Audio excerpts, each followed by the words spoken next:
Oh, what a day! What a lovely day!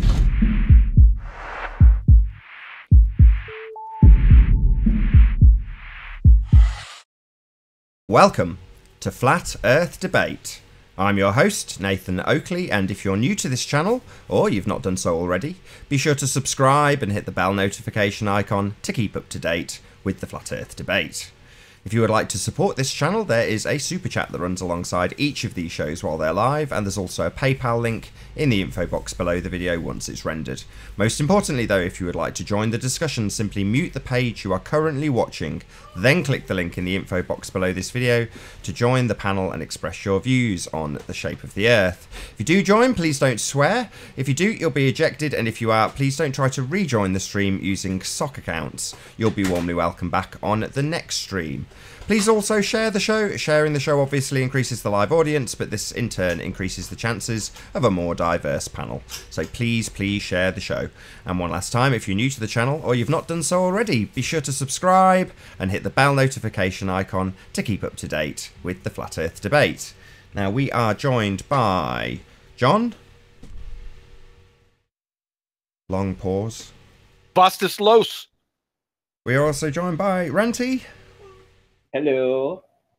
Chocolate saying, how you doing? Hello, hello. And last but not least, we've got Sleeping Warrior. Good to have you all. Is my mic sounding better, Nathan? Miles better. Miles better. You don't sound like you're in a restroom anymore. I didn't realise it was my webcam mic that was on. This wasn't even plugged in. Oh, right. That makes a lot more sense. So if that happens again, tell me earlier rather than later. Fair enough. did. We did tell you before the show started. You can't say fairer than that. Well, we just thought you was having a dump. Yeah, from 3 rooms away. Oh, right. So the camera's in a different room. Well, it's effectively in a different room. It's like probably 12 feet further away from me than what this one is. Fair enough. Let's do some housekeeping. Been off for a whole day, like 24 hours without a debate. There's been people with 24 hours. symptoms. Stop under-exaggerating. Under-exaggerating. It's been like 3 weeks. In flat Earth terms, maybe. Flat Earth terms, yeah. It was 2 weeks. so desperate. We had Jem Panda in Arwin's chat before, and he was going bananas, saying that he could prove all of the housekeeping, but we wouldn't listen to it. Yeah, he doesn't know what proof means. He thinks proof means telling pork pies and misrepresenting people and like slandering people and doing series, like 3-part series to do with faking flat. That's what Gem Panda thinks is proof. Nah, proof is proof, Jeremy. So you can't come on unless you have proof. And we all know that you've just got rhetoric. You've got a big mouth. He doesn't believe science anymore. Songs, but you can't write the music. He said that he doesn't believe science anymore. He said what?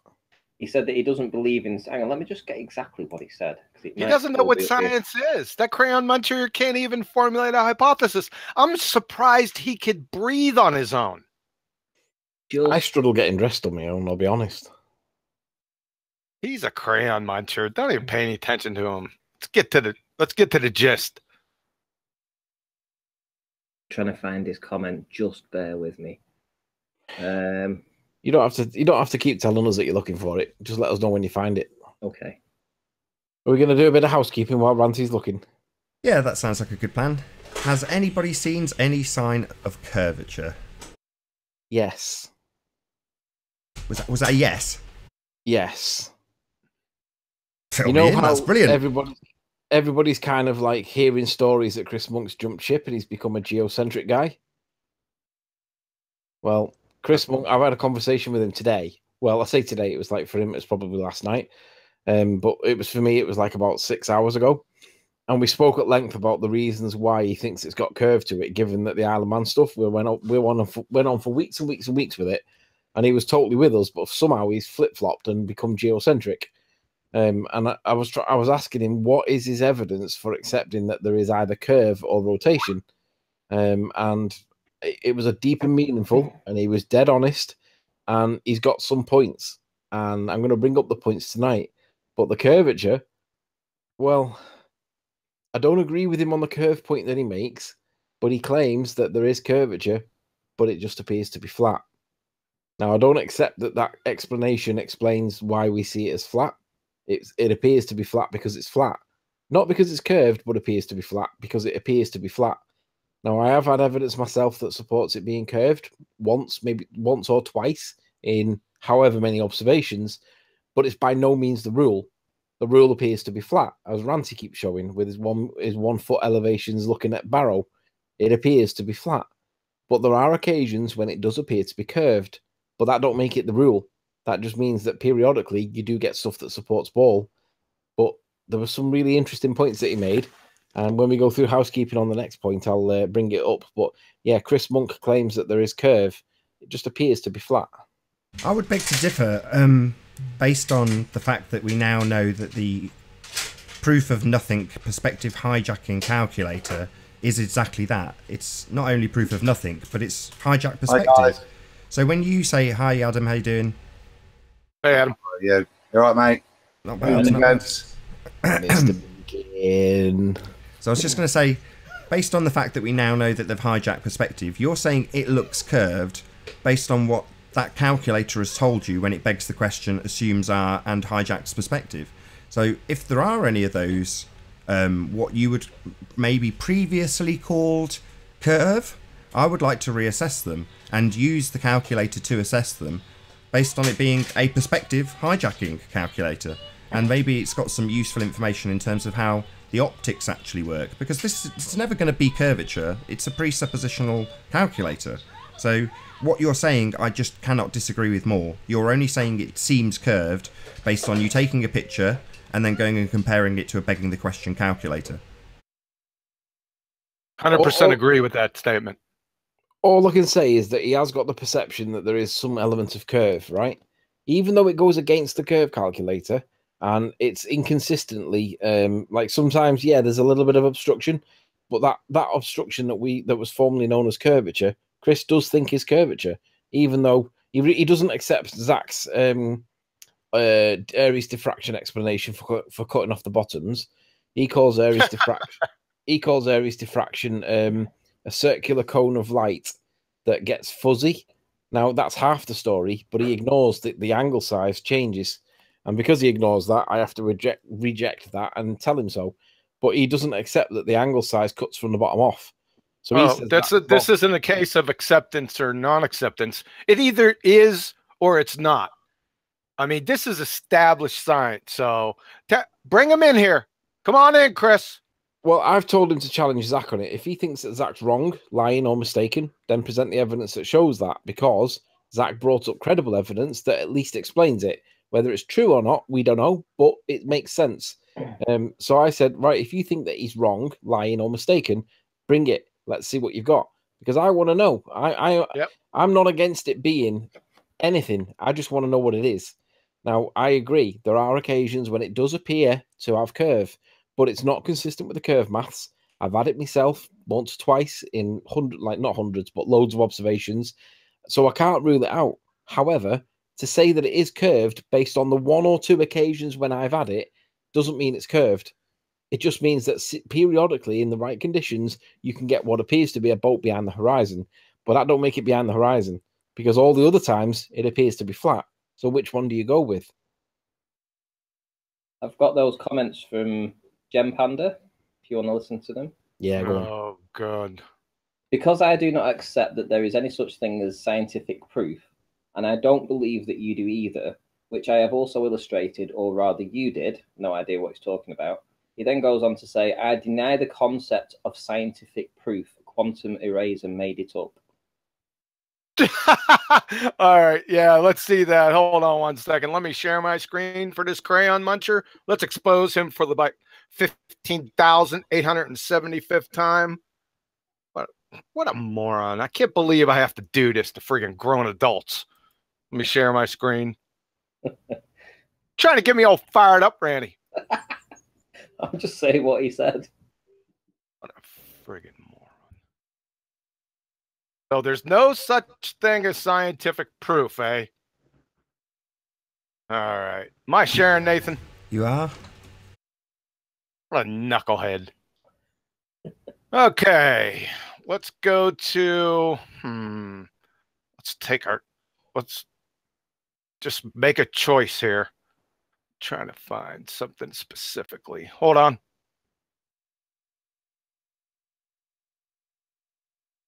Okay, let's go from Christine McClellan, The Nature of Science and the Scientific Method from the Geological Society of America. Experiment. Once the hypothesis has been established, it is time to test it. The process of experimentation is what sets science apart from other disciplines.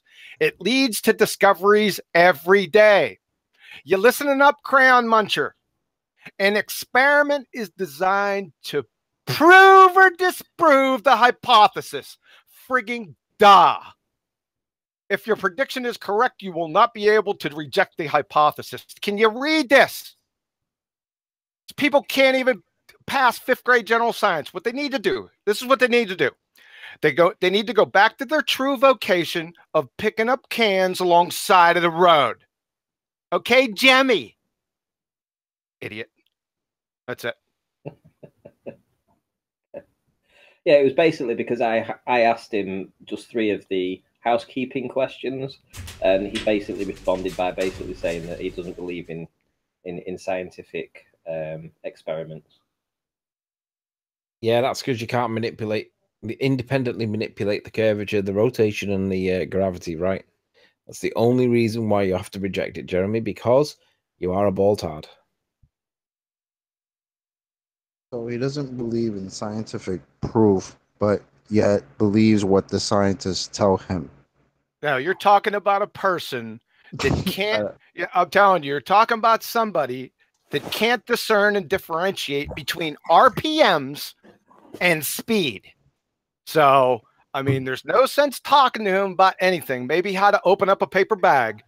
Well, you might have problems there. He's actually in the side chat, and he's actually saying, so Ranty had to ask Quantum Eraser how to respond.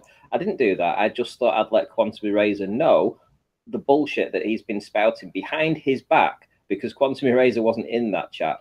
So I let him know, and he gave you a little slap in Gem Panda. If you want to rebut it, join the panel. Come on. Make my day. Amen. Hey, don't steal my thunder. Any signs of axial rotation? Oh, yeah, there is.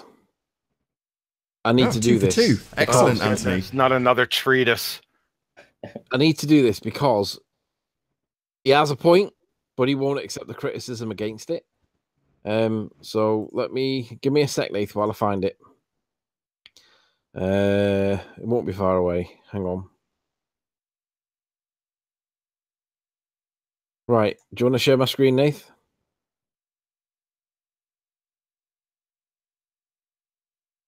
Yeah, you're up. Glass jar, yeah? No, your face. Oh. Hang on, done the wrong screen. No! Let me do the other screen. Hang on. Turn it off. Shut up.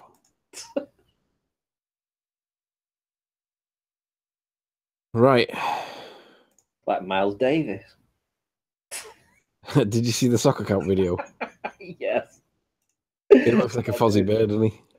Oh, that was hilarious. An albino Fozzie Bear. Right, anyway. Axial rotation, right? Chris Monk claims that a gyro, what he claims, right, is that a gyro will line itself up with north. That's what he thinks. And I said, what makes you think that it'll do that? And he said, well, it lines itself up. It'll lock itself in with Polaris. And I said, what? And he said, the North Pole. And I was like, why would it lock itself in with that? What's the mechanism inside a gyroscope that makes not the decision, but makes that the thing? And he said, that's what gyros will do. They will process towards the North Pole. And I said, that's nonsense. I said, why do you think that? And basically, this is what he accepts to be true. And what this guy's doing is showing this little dot that's on the wall, and he's showing that it moves, right? Because there's no air movement in here. There would be apparently little electrostatic or electromagnetic effect in here. And I said, what's the gyroscope powered by? And it's got two wires. You can just about see them going into the middle of the glass container thing. I don't know where the other end of it is. I'm assuming it's in between these two matchsticks. I can't quite see where the power to the gyroscope goes, but we know that as a current passes down a wire, depending on which way it goes, it creates a rotation effect, but it goes in and comes back out as well. And I said, that's going to clearly influence the result of what's going on here. I said, how do you know that that's not causing it? And he accepts that it's not. And I was like, well, whatever. But what I want to show you is comment. Oops. Oh, I'll get rid of this. What have I done there? Welcome to the cast experience in Chrome. You can use this. I don't want to do this. Okay, got it. Get rid of that. Right, so I want to show you his comment. And this is really the most important, the most interesting aspect of this. Because he goes, nice job. This is a good demonstration as to why Einstein never once used the term gravity in either his thesis on the electrodynamics of moving bodies, where he stated that there is no evidence of the motion of the Earth whatsoever. So why would you use this as a citation for the Earth moving? Anyway, he confirmed that the results of the Michelson-Morley and subsequently revised his theory of relativity to be special, to compensate for the known facts, also never using gravity as a source. Bruce de Palma also obtained and encountered similar results after years of work on the homopolar Faraday disk generator, falling gyro experiments, etc. The motion of the atomic charge materials of the device caused drag against the magnetomotive forces of the stationary Earth reference frame. Now, this is the issue, right? This is the bit that I have a problem with, because what Chris believes is that a gyroscope is locked to the Earth's rotation. That's what he believes, right? And I said, if a gyroscope's locked to the Earth's rotation, the gimbal that the gyroscope sits in will show the Earth's rotation, and he won't accept it. He says, no, it'll show nothing because it's locked to the Earth's rotation. And I said, by virtue of the fact that it's rotating 360 degrees in a day, 15 degrees in an hour, it can't be locked on all three axes. It can only be locked on one, if it's to be locked at all. It can't be locked on all three because one of them is continuously changing, and he will not accept it. So I'm like, right, this guy needs to address this because this is a silly claim, but he seems to believe it, or he's pushing the narrative on me. And I'm thinking, are you trolling me or what? But he believes that a gyroscope will lock in to the Earth's rotation. And I'm like, that's ridiculous. Anyway, it's the magnetic field of the Earth that is in constant motion, not the mass of it. So he's basically saying there that it's the ether that's moving, not the object itself. Bear in mind, this is 1 year ago. What we are measuring, in my humble opinion, is the inverse diamagnetism, the resistance and the capacitance within vector field in 3D space over time. Bruce never overcame and said quantum drag before his death, and thus never reached true over unity in his devices. Now, I won't go into all the other comments, but basically what he's saying here, in my opinion, is that it's the ether that's moving, not the Earth. Yet now he's saying that the Earth is itself is moving. Nigger.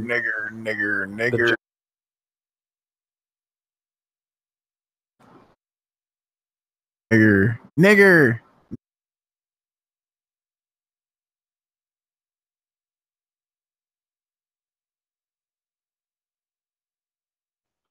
Anyway, he's trying to basically say that a gyroscope at this point it's the ether that's moving, and it's picking up the drag of the ether, because it's the magnetic field of the Earth that's in constant motion, not the mass. But now he's flip-flopped. Now he believes it's the Earth that's moving, and the gyroscope will lock into it. Now, what I did was I cited a citation from Globebusters where Chris Monk was on with Bob, and Bob was talking about the fiber optic gyroscope.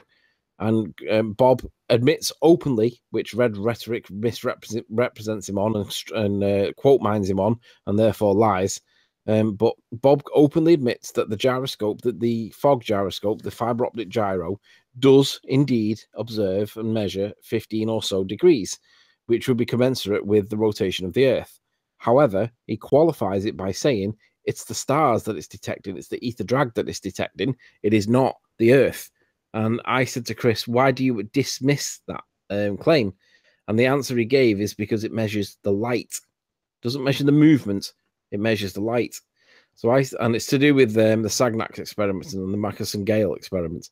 And I said, but if it's measuring the light on a rotating reference frame that is so precise, why are we not seeing the movement when a mechanical gyro is used? And he talks about the Faraday's cage and a couple of other things that they've been doing to play with it.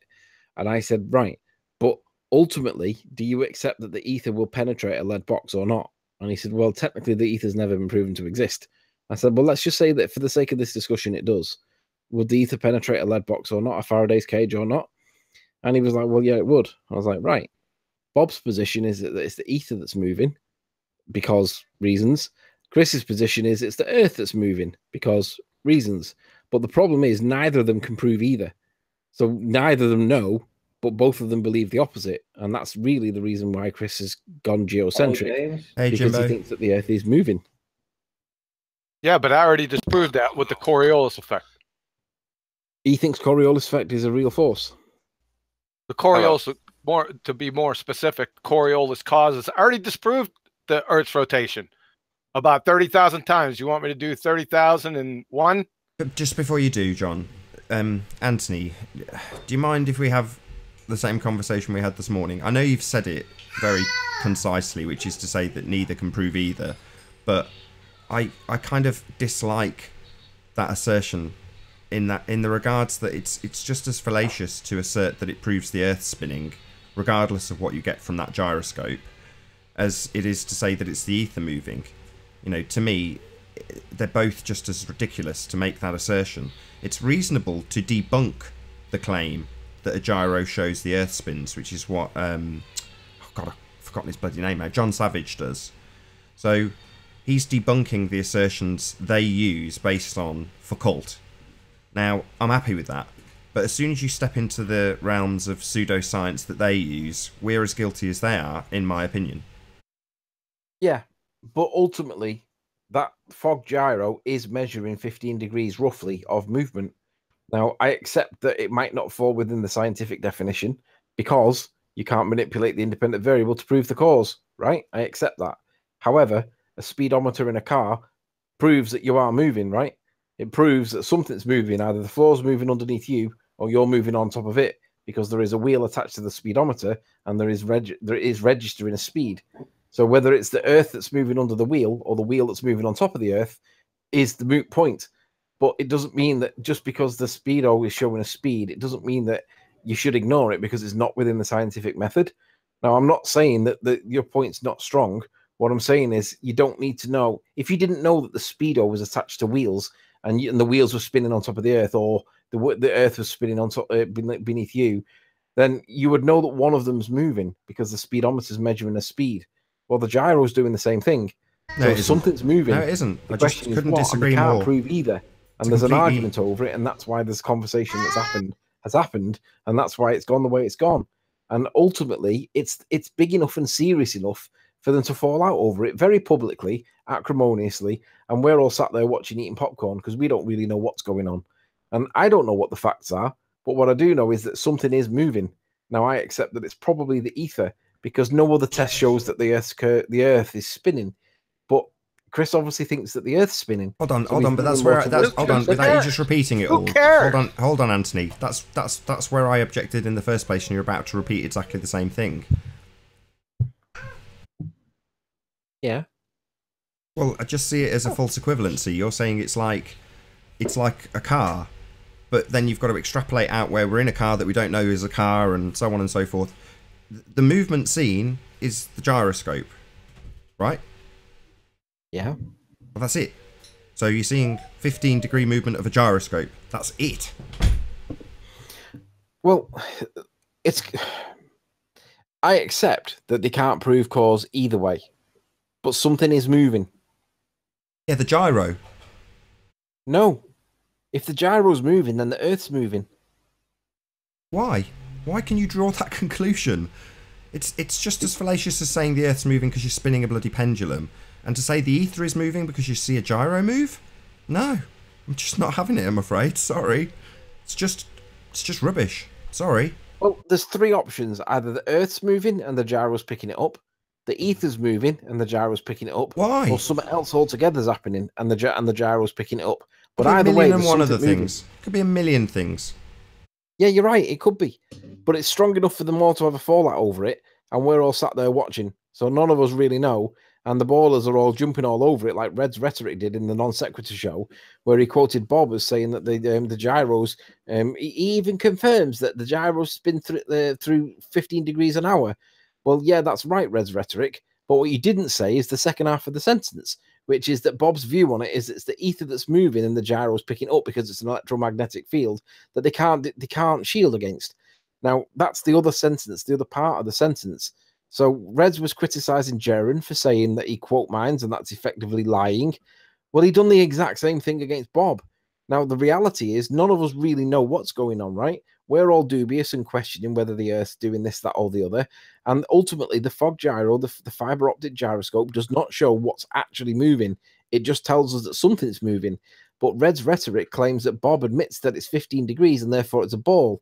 But he doesn't tell everybody what the other part of the sentence was. Who cares what that definition is crayon? quote mining, and it's lying. Who cares? Who cares what that crayon muncher says? Well, I just want to put it into the context because he had to go at Jaren for quote mining, but then did the exact same thing himself against Bob. Who cares about Red's Pretenderic? He's a moron.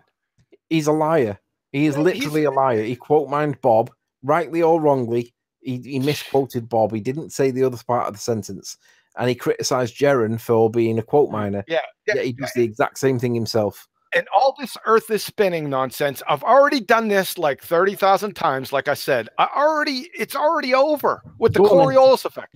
Now's the good time to do it then, John. Tell us what it is. Do you want me to do it again? Yes, please.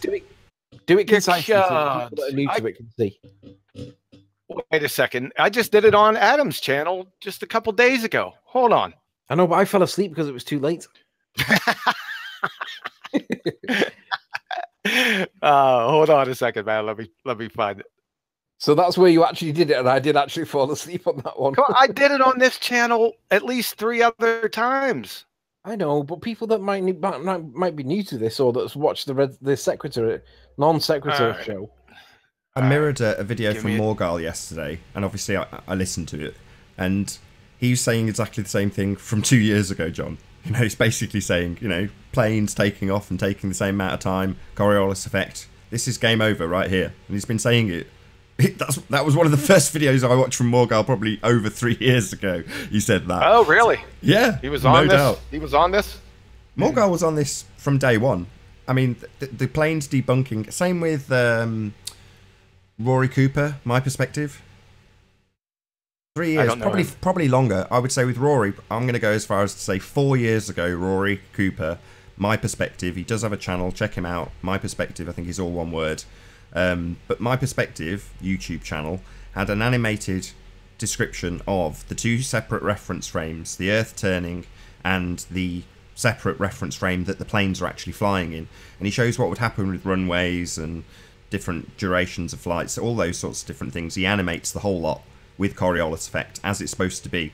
You know, it's just a slam dunk. But you go through the comments, he periodically deletes them and just re-releases them as a new video, or remakes them a little bit better each time, actually. But if you've watched a lot of Eric DeBay's stuff before his channel got taken down, most of his graphic depictions were Rory Cooper's. He just stole them. And I didn't see those. No worries, but a lot of people will know Eric DeBay's, you know, various talks that he's had on people's radio stations and other channels and things, and normally he just has a backdrop of various different things being animated as he explains it verbally, and the stuff he would use, or he used several years ago, was Rory Cooper or My Perspective YouTube channel. And yeah, like I say, this has been, you've got to say it 1,000 times before people start to actually recognise it, and you're fighting against every shill in the book in the chat while you're saying this debunks a spinning Earth, saying no it doesn't, you don't understand Coriolis, John. It's like, oh god, but that's just the way it goes. Hey Stiggy, good to see you. Hey, good afternoon again. Hello. Whenever you're ready though, John, I could hear it another 1,000 times, so I don't mind at all. All right, you want me to do it? Okay, let me share. Hold on a second. Just that one point, John. Yeah. The Earth is not spinning. Yeah, I'm gonna get to that. Yeah, John, keep it concise, for God's sake. Yeah, keep it short after 30 minutes. Hi, Anthony.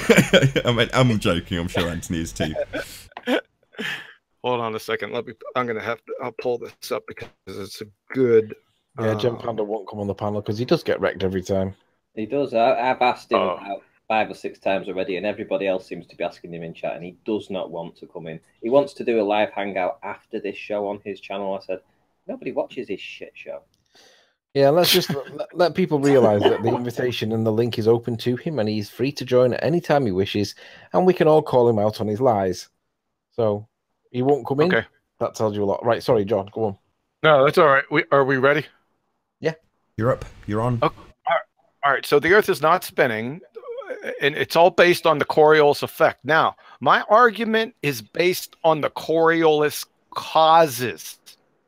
So keep that in mind as we're going through this.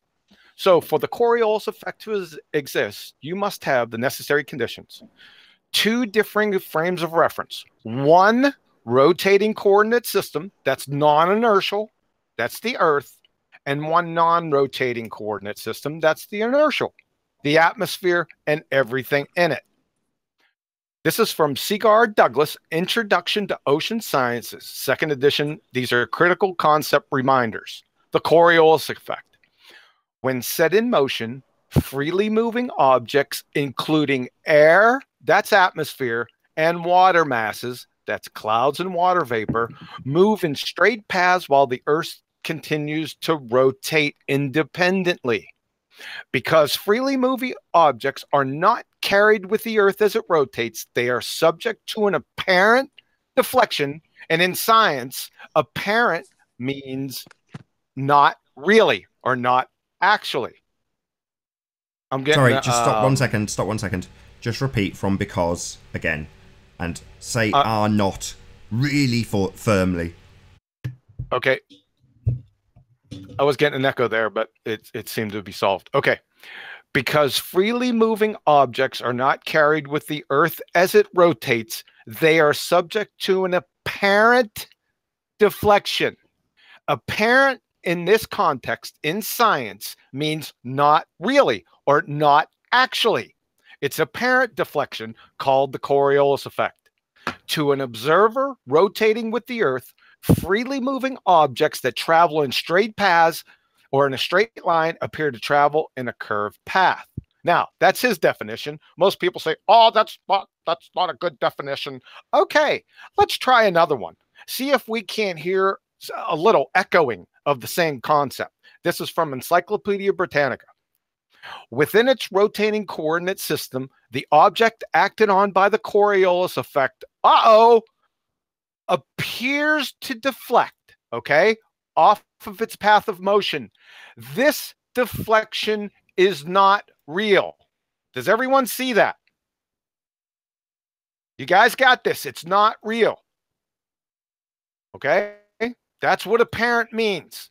It appears to deflect. This deflection is not real. It only appears to happen because the coordinate system that establishes a frame of reference for the observer is also rotating. Now, they might complain on that definition. So let's get a third one from the University of Oregon. The effect of the Coriolis force is an apparent deflection, must be a conspiracy, of the path of an object that moves within a rotating coordinate system. The object does not actually deviate from its path, but it appears to do so because of the motion of the coordinate system. Now, let's take a look at this. We'll go to the Wiki Warriors, the Pretender Clowns. They have a good illustration of these exact definitions, right? One moment, please.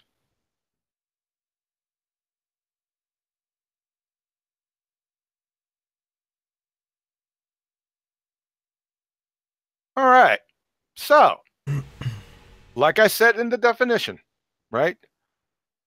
This is only apparent deflection. You are on the rotating reference frame. You are turning or rotating with the rotating reference frame, right? If you have a ball and it leaves the rotating frame of reference, it goes straight. This ball going straight, folks. However, because you're on the rotating coordinate system down here, you're turning with the coordinate system. It appears to curve. This is only apparent. This ball's going straight as it's showing you up top. It's over right here. That's what the Coriolis effect is. So it's like throwing a stone from a roundabout. If you was on a roundabout. Exactly. So that's only a side point. It's only a side point.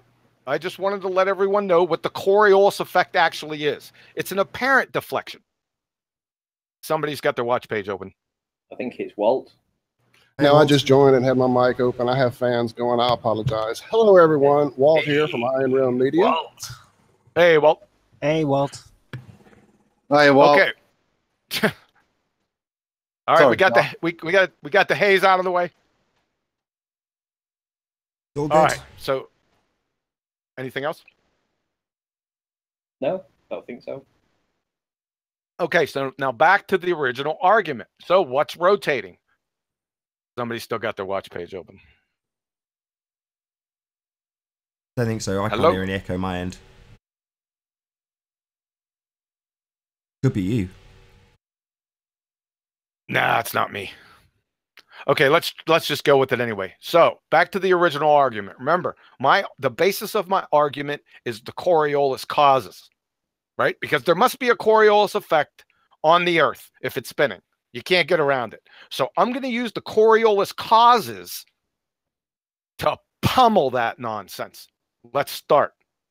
So, A, what's rotating? Well, from the above definitions, it tells you the Earth is rotating. B, what's moving independent of the rotating Earth? Well, the atmosphere and every freely moving object in it. That includes bullets, planes, balloons, anything not tethered to the Earth. Okay? If the Coriolis effect is true, and it is, see the merry-go-round in a ball, just like Ranty said, anyone can do it, then its necessary conditions, these two conditions must therefore be true. So, if A and B are true, then a flight from Charlotte, North Carolina to Los Angeles nonstop, traveling at 500 miles an hour airspeed with both locations roughly at the 35th degree north latitude, that is, that both are allegedly spinning at 860 miles an hour, should be approximately 1.5 hours. But it's 4.5 hours. The Charlotte to Los Angeles flight, the airspeed is 500 miles an hour. You have to take the 500 miles an hour plus the 860 miles per hour alleged rotation speed that's coming into your face because you're flying from Charlotte, North Carolina, and you're flying west. So the Earth is spinning towards you. So that simple math, 1,360 miles an hour. In other words, based on the law of non-contradiction, the Coriolis effect, and this is crucially important, with respect to the Earth and the Charlotte flight at 1.5 hours are either both true or both false. The flight is most assuredly false. Therefore, the Earth is not spinning. Ergo, the ball goes by way of the dodo bird, or you're a stationary ball geocentrist. Voila, the end. This cannot be refuted. It stands on its own. Oh, Have a nice day. There's been a refutation. What's a... I don't know what the word is. Somebody's trying to refute it. So we've got Ben Delisle. Planes fly where the pilot flies them. In other words, they're not freely moving. Sorry. His argument is so ridiculous. If he would have told me that he's going to rebut my argument because of the color of the plane's wings, would be a better argument. Why doesn't he come in? Let him come in. Because I'm not talking about, listen, planes aren't apparently deflecting. My argument isn't the Coriolis effect, crayon munchers. My arguments are the cause of the Coriolis effect. You guys just ain't getting it. It's preposterous. His argument is inane. It's non sequitur. Anything else? We're still on housekeeping, aren't we? But We are still on housekeeping, indeed. I want to get to Buzz Aldrin at some point. Well, Okay, maybe we'll get there I'll on this stop. one then. So, any signs of a pressurized system next to a vacuum? Nope. Anthony? Yes, no. You know what? I actually wanted to ask a couple of folks about this.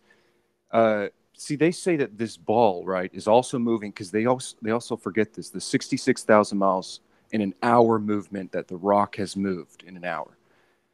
And when they say it's a vacuum, I've also heard it's also a mixture of hydrogen and helium, but just spread out. So we can't even test an object going in motion into a medium of hydrogen and helium.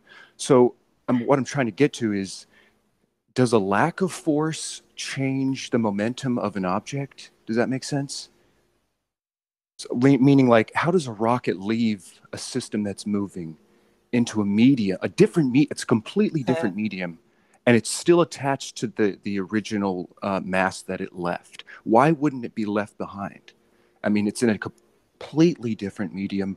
There is no lack of force anymore. So does a lack of force change momentum? Does that make any sense? Am I being gibberish, man? No, what you're describing is escape velocity, basically. Yeah, exactly. But why do they still think that? I mean, halfway point from the moon to the Earth, that the rocket is still moving with the original mass it left. Right, especially when the Earth is supposed to be moving at 66,000 miles per hour around the sun.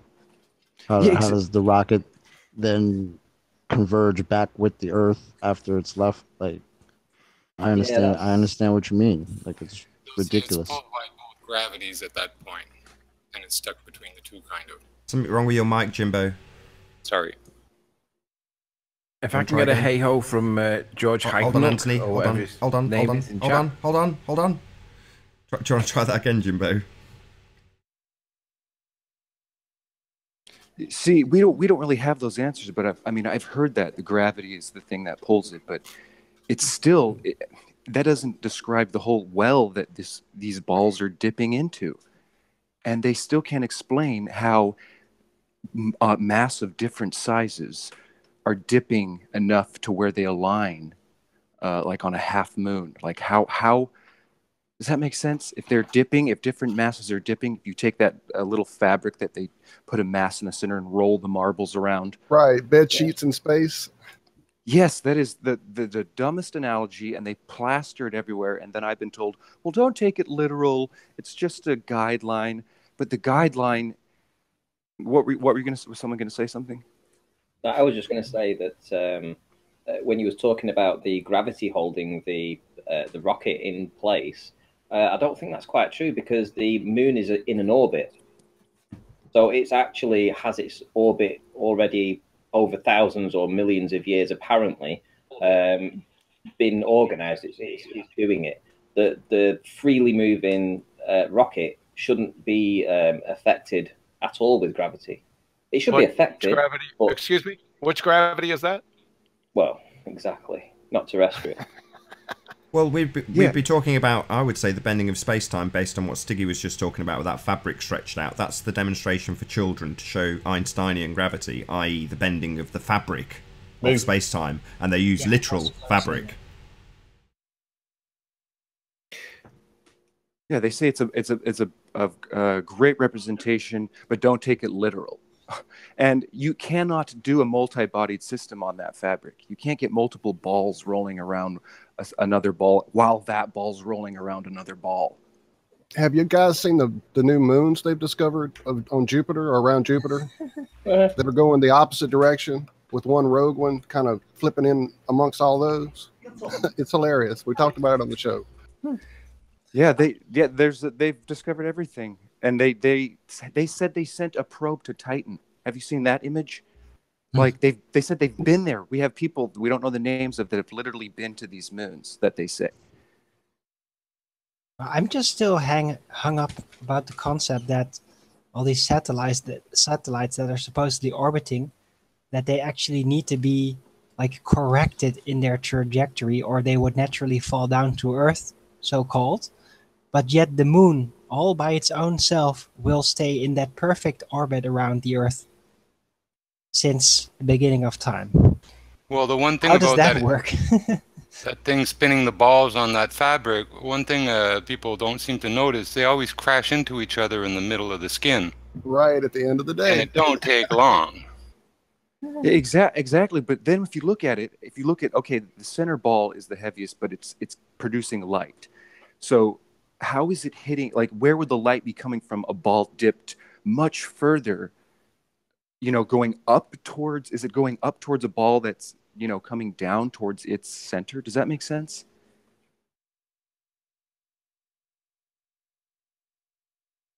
And then not to mention the fact that that huge ball is actually rolling across that fabric. It's not sitting still in the middle. So you have to compensate all of that trajectory, aphelion and perihelion.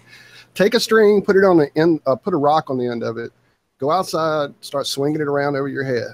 Then start running forward and see how hard it is to keep that momentum going. Well, I have a myth I can cover right here, and it's the understanding of centripetal force. Now, the idea of force is, mass, energy, motion. But a centripetal motion, there's no force involved, thus no tangible value in centripetal motion. In centripetal force and centrifuge, there is a tangible force. Right. Because centripetal means going around the center of a flower. That's all it means. It has nothing to do with weight or mass or anything. It's from French. Centre pédale. It's the center of a petal of a flower going around in a circle. There's no mass involved. But yet that's been elaborated into orbits, gravitational mass, and it has to be represented with a string attached to a rock or a ball. Because guys, just before we get to the conclusion of the first show, I really want to address George Nathan's comment from the previous show. Is it okay if I hijack this point while I get this in before the show rounds out? Please say yes. Take control. I'm on it. Nathan, would you mind presenting my screen, sir? Please. Yeah, as soon as it's on, I'll stick it up. Can I also just say that for the benefit of the audience, that when this show ends, the show will restart within 10 minutes. So, in debate 372 live, at 30 minutes 30 seconds, George says, "Oh my!" We were talking about the molten iron core at this point. He says, "Oh my, such a nowhere discussion. Check out Ampere's law and the Boyd-Sievert laws regarding how current flow generates a magnetic field." So I thought, that's new. I've not heard that before. I'll go and have a look at that. Because if Ampere's law can explain why we get a molten iron core self-perpetuating its own charge, I want to see that because that is their model. Shut up. So all I did was I just went into Google and I typed in Ampere's law. I'm going to read from it, and basically a lot of this is mumbo jumbo. I'm happy to admit that it doesn't really make that much sense to me. But the magnetic field in space around an electric current is proportional to the electric current which serves as its source, just as the electric field in space is proportional to the charge which serves as its source. And then it says, Ampere's law states that for any closed loop path, the sum of the length elements times the magnetic field in the direction of the loop, the length element is equal to the permeability times the electric current enclosed in the loop. Now, if anybody was able to understand what any of that means, you're a better man than I am. No, it's just if you've worked in electricity, you can understand this pretty easy. If you haven't, it's a new vocabulary, like anything. It's absolutely a new glossary of terms for you. What the heck does it have to do with the argument? Correct. That's my point. So we talk basically. Ampere's law states that for any closed loop path, right? So is the Earth a closed loop path? Anybody? That's unknown. Correct. The sum of the length elements times the magnetic field in the direction of the length element. The problem is, because the Curie temperature has been exceeded with the molten iron core, there is no magnetic field. So either the magnetic field is induced, or Ampere's law creates it, according to George Heitanuk. So, whoa, George who? Is that dog? Hey, I don't know how you pronounce his surname properly. I know it's Netanyahu. Is it? Does it start with an H? Yeah. That crayon muncher. He's in the chat. Yeah. Come on in here, Georgie. I've never heard of a liquid magnet myself. Nope. Yeah. He Go ahead, definitely- finish up, we've got to- hold on, Anthony, just- and then I got a little add-on. Go ahead, Anthony. Finish. Well, basically, molten iron cores can't be magnetic unless it's induced, right? And this is not talking about the creation of a magnetic field. This is talking about when the magnetic field is there, it's equal to the current and the flow that the current, or the direction of the current. But the problem is there's no magnetism in the first place. So this isn't about the creation of magnetism. It's to do with the current that's passing through it that creates a magnetism. But where's the current, right? Where's the magnetic field that's caused by the current? And of course, there is none. Now, the other one that he presented was the Boit-Savart's law, which basically reads, it's an equation, so not evidence, it's not empirical, it's an equation that describes the magnetic field created by a current-carrying wire. So where's the current-carrying wire inside the Earth? Of course, there is no current-carrying wire because it's not part of the model. So back to his comment, oh my, such a nowhere discussion. Check out Ampere's law. Well, that was irrelevant. And the Biot-Savart laws regarding how current flow, which is to do with a wire, generates a magnetic field.